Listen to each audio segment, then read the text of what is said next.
Pripadnice kineske nacionalne manjine Red Jao vjeruju da je kosa toliko sveta da je samo muž može vidjeti i to samo na dan vjenčanja. Prema staroj tradiciji mogle su rasplesti svoju kosu samo u krugu porodice, ali su tu tradiciju napustile davne 1987. godine i sada ponosno pokazuju svoju dugu kosu u selu.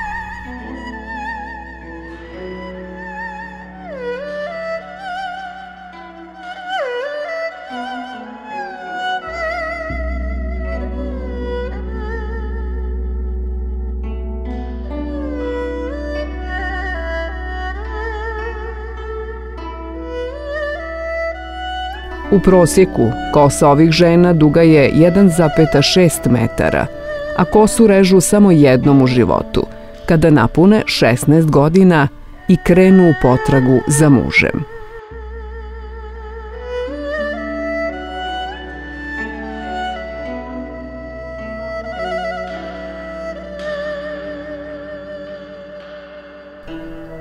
Prema vjerovanju, duga ženska kosa donosi dugovječnost, bogatstvo i sreću. Što je kosa duža, osoba je srećnija.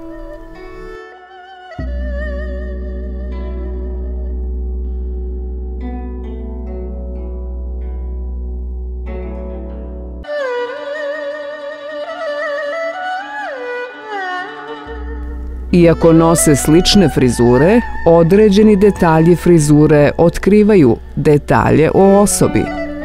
Ako je kosa jednostavno omotana oko glave, to znači da je osoba udata, ali nema djecu.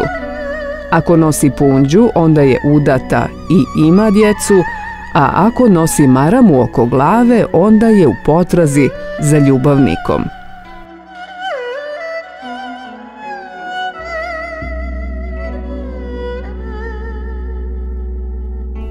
Prema Guinnessovoj knjizi svjetskih rekorda, to je sada selo sa najdužom kosom.